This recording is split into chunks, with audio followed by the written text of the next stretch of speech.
Assalamualaikum warahmatullahi wabarakatuh.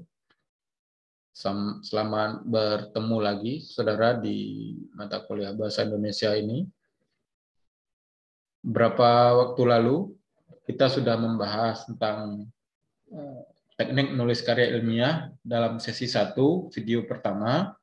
Saya sudah menjelaskan terkait dengan pengertian karya ilmiah, kemudian syarat-syarat sebuah karya tulis ilmiah.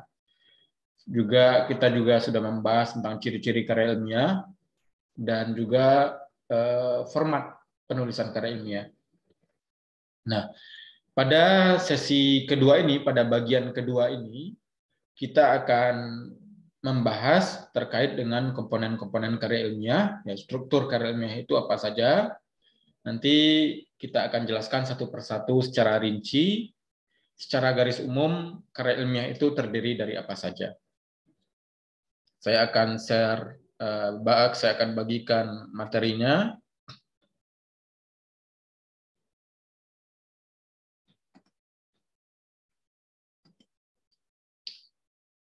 Nah, saudara, sebagaimana yang saya sampaikan pada bagian pertama video ini, karya ilmiah itu terdiri dari bagian inti dan bagian-bagian tambahan. Apa itu komponen inti dari sebuah karya ilmiah atau unsur inti dari sebuah karya ilmiah? Yaitu unsur-unsur yang harus ada di sebuah karya ilmiah. Nah, apa saja unsur inti itu? Unsur inti itu terdiri dari pendahuluan, analisis atau pembahasan, kemudian penutup, dan daftar kepustakaan.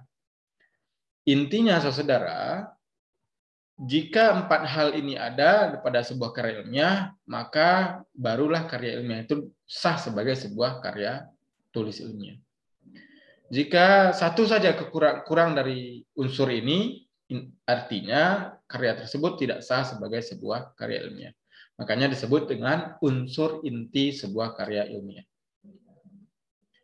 Yang kedua, dalam sebuah karya ilmiah itu ada unsur tambahan. Apa itu unsur tambahan? Unsur tambahan yaitu sesuatu yang boleh ada di dalam sebuah karya ilmiah dan dia akan melengkapi karya tulis ilmiah tersebut. Nah, unsur tambahan dari karya tulis ilmiah itu adalah yang pertama ada halaman sampul, kemudian halaman pengesahan, kata pengantar, ya, abstrak atau ringkasan, kemudian ada daftar isi, kemudian ada daftar tabel, daftar gambar, daftar grafik, dan segala macamnya. Kemudian juga ada lampiran. Ya, lampiran. Baik, kita bahas satu persatu.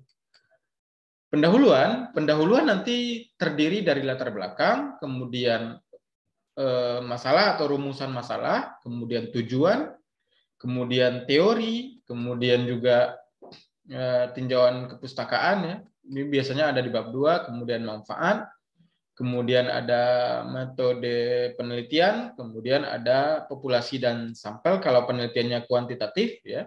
Kalau kualitatif tidak pakai populasi dan sampel ini, kemudian dia ada hipotesis atau dugaan sementara dan sistematika kepenulisan.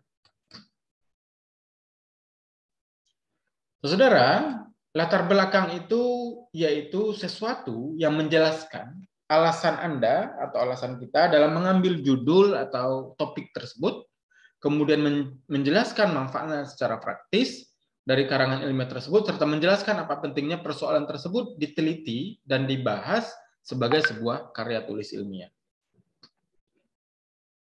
Ini yang disebut dengan latar belakang. Kemudian rumusan masalah dan tujuan. Masalah adalah sesuatu yang harus diselesaikan dan akan dicarikan jalan keluarnya yang akan dibahas dalam bagian-bagian selanjutnya dalam sebuah karya ilmiah. Rumusan masalah diwujudkan dalam bentuk pertanyaan-pertanyaan penelitian. Biasanya, saudara, ada masalah umum, masalah besarnya, kemudian diturunkan menjadi beberapa masalah turunan. Ingat, saudara, dalam penelitian yang disebut masalah adalah masalah penelitian, bukan masalah Anda sebagai individu peneliti. Selanjutnya tujuan. Nah, tujuan adalah bagian yang mencantumkan garis besar dari pembahasan dengan jelas, yakni gambaran hasil yang akan dicapai dan harus berhubungan langsung atau relevan dengan masalah yang dibahas. Biasanya rumusan masalah dan tujuan ini hampir-hampir sama redaksionalnya, tapi nanti akan berbeda pada bagian bagian kata awalnya. Nah, rumusan masalah, kemudian latar belakang, tujuan, itu biasanya ada di bab 1 penelitian kita. Kemudian teori ini ada di bab kedua sebuah penelitian. Apa yang dimaksud dengan teori atau landasan teoritis atau apapun namanya, yaitu bagian yang menjelaskan prinsip-prinsip teori yang mempengaruhi dalam sebuah pembahasan. Nah, prinsip-prinsip teori ini berguna untuk membantu gambaran langkah kerja dan arah kerja yang juga membantu penulis dalam membahas masalah yang sedang diteliti. Teori biasanya ada di bab 2, kemudian di bab 2 juga ada tinjauan kepustakaan. Tinjauan pustaka menjelaskan penelitian-penelitian yang sudah dilakukan oleh peneliti-peneliti lain sebelumnya yang topiknya relevan dengan penelitian Anda. Tinjauan pustaka ini juga lazim disebut dengan SOTA, yaitu State of the Art, berisi penelitian-penelitian terkini terkait dengan penelitian Anda. Penelitian-penelitian terkini biasanya 5 tahun atau 10 tahun belakangan yang berhubungan langsung dengan penelitian saudara. Ini biasanya ada di bab 2, ya, tinjauan perpustakaan. Kemudian manfaat penelitian juga. Manfaat penelitian biasanya ada di bab 1, ya, di bagian pertama setelah rumusan masalah, tujuan, kemudian ada manfaat penelitian. Nah, manfaat ini ada 3, ya, manfaat akademis, kemudian manfaat praktis, dan manfaat sosial dari sebuah penelitian. Kemudian di bab ketiga, di bagian pendahuluan ini juga ada metode penelitian. Apa itu metode? Metode adalah seperangkat langkah atau apa yang harus Anda kerjakan yang tersusun secara sistematis, urutannya logis, sedangkan dan di dalamnya juga ada teknik. Teknik ini adalah cara kerja atau langkah-langkah yang Anda lakukan dalam penelitian tersebut. Kemudian dalam penelitian sosial, kadang-kadang metode ini digunakan kombinasi, ya. Ada metode kualitatif, ada metode kuantitatif. Nah, kombinasi dari kedua itu disebut dengan metode campuran. Itu juga disebut dengan mixed methods, ya. Saudara, dalam penelitian kuantitatif ada yang disebut dengan populasi dan sampel penelitian. Apa itu populasi? Populasi adalah sekumpulan dari seluruh sumber data yang akan kita teliti. Sementara sampel adalah beberapa bagian dari populasi yang mewakili seluruh populasi. Jadi sampel itu adalah bagian dari populasi yang digunakan untuk mewakili penelitian nanti. Nah, berdasarkan sampel yang diteliti itulah peneliti dapat membuat suatu generalisasi tentang populasi penelitian. Ingat, generalisasi Anda lakukan dalam penelitian kuantitatif. Dalam penelitian kualitatif, Anda tidak melakukan generalisasi. Kemudian hipotesis. Hipotesis adalah pernyataan awal, ya, atau dugaan sementara yang berupa generalisasi tentatif. Nah, generalisasi tentatif, ya, di sementara tentang suatu persoalan yang belum pasti kebenarannya. Nah, saudara, hipotesis ini yang akan diuji kebenarannya, ya, kalau dalam penelitian kuantitatif. Nah, dugaan sementara ini pada simpulan nanti dia akan Anda simpulkan, ya. Hipotesis ini bisa benar, bisa salah, ya, atau bisa kurang tepat, ya. Kemudian di bab ketiga di bawah metode ini juga Anda tuliskan sistematika penulisan. Sistematika penulisan ini memuat urutan yang logis yang akan digunakan dalam sebuah karangan. Nah, saudara, ya, itulah unsur inti dari sebuah karya tulis ilmiah. Ya, nah ditambah nanti daftar kepustakaan. Kemudian kita lihat ya unsur tambahan dari sebuah karangan ilmiah. Apa itu unsur tambahan? Tadi sudah saya jelaskan bahwa unsur tambahan adalah unsur yang boleh ada dalam sebuah karya tulis ilmiah untuk melengkapi struktur tersebut. Biasanya unsur tambahan tergantung pada tradisi selingkung yang ada di lembaga saudara-saudara. Contohnya kalau di universitas ya, contohnya di UIN Syarif Hidayatullah Jakarta ada keputusan rektor tentang pedoman penulisan tugas akhir. Di UI juga begitu, Universitas Indonesia ya. Kemudian di UPN Veteran Jakarta juga begitu, dan di Institut Pertanian Bogor juga ada keputusan rektor tentang pedoman penulisan tugas akhir. Nah, apa itu unsur tambahan? Unsur tambahan terdiri dari halaman sampul. Nah, apa itu halaman sampul? Halaman sampul itu ada dua bentuk ya, boleh rata kiri, kemudian boleh di tengah ya. Nah, saudara, sekali lagi rincinya atau teknisnya nanti Anda lihat di pedoman selingkung tugas pembuatan tugas akhir saudara itu. Karena setiap lembaga mungkin saja berbeda ya, bagaimana penempatan logo, penempatan judul, hurufnya berapa, namanya apa dan seterusnya. Nah, nanti ada di tradisi selingkung di institusi saudara-saudara. Selain sebagai unsur tambahan juga ada halaman pengesahan.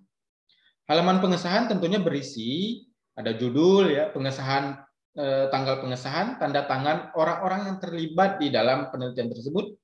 Anda sendiri sebagai peneliti, kemudian pembimbing Anda kalau itu di skripsi ya, dan juga pimpinan di lingkungan saudara. Contohnya ketua prodi ya, kalau itu di perguruan tinggi. Nah, halaman pengesahan digunakan sebagai pembuktian bahwa penelitian saudara-saudara sudah memenuhi syarat administratif sebagai sebuah karya ilmiah. Kemudian unsur tambahan lain ada kata pengantar ya. Di beberapa tradisi selingkung, kata pengantar ini bahkan sudah dibuatkan template-nya, siapa saja yang boleh dimasukkan di dalam kata pengantar. Contohnya ucapan puji dan syukur kepada Tuhan Yang Maha Kuasa, kemudian ada ucapan terima kasih kepada rektor, kepada dosen, dan seterusnya, sampai kepada orang tua, dan seterusnya.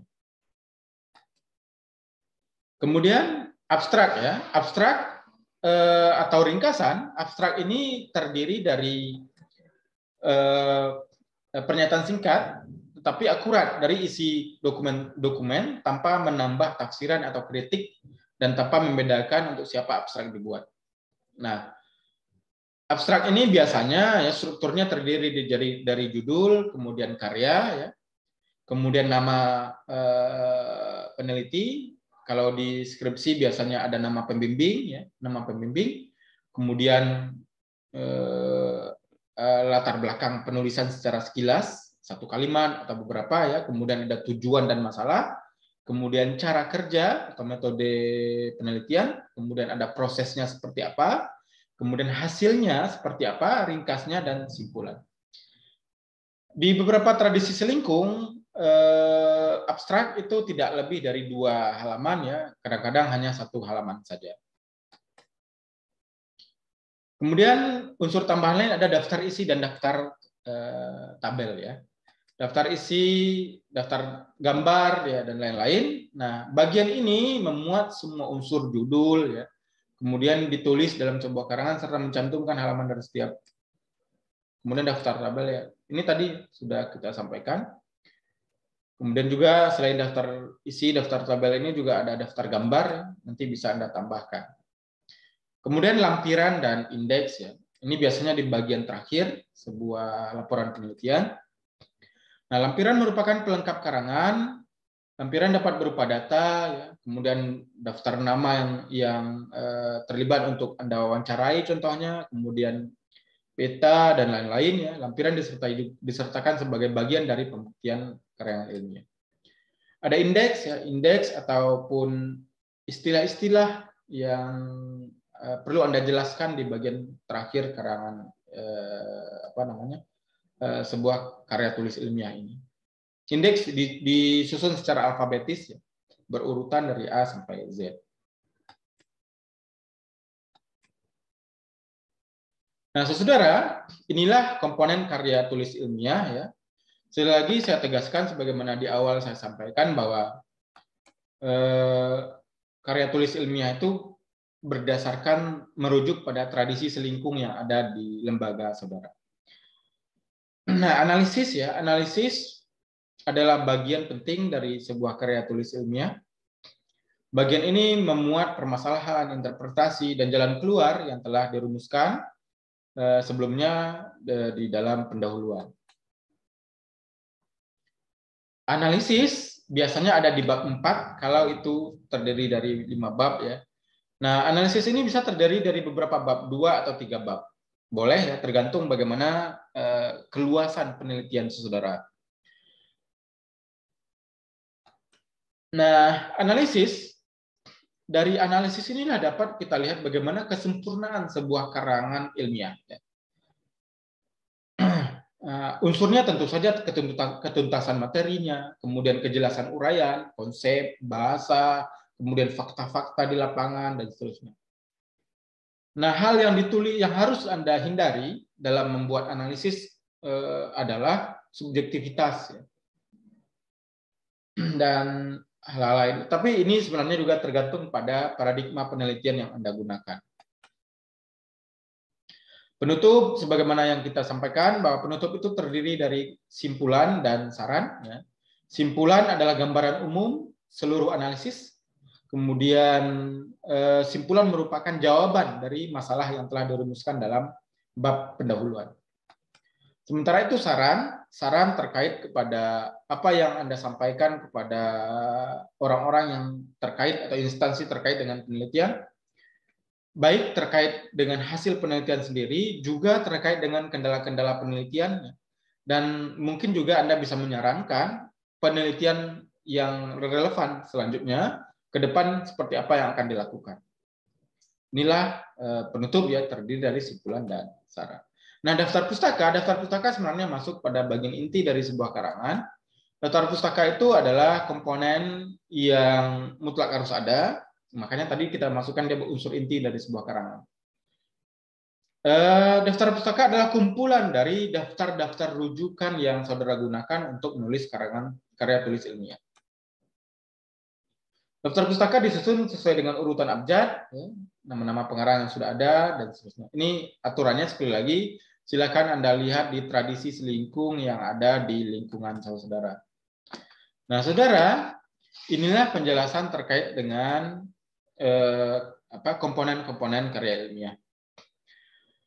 Jadi, secara umum dapat kita simpulkan bahwa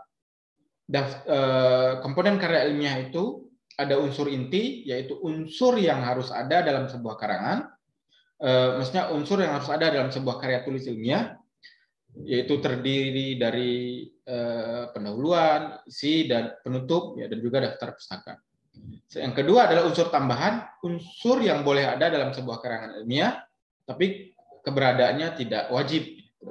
Nah, bagaimana teknisnya, rincinya seperti apa? Silakan saudara merujuk pada peraturan yang ada di kampus masing-masing atau yang disebut dengan tradisi selingkung masing-masing. Biasanya itu berupa keputusan rektor di lembaga saudara.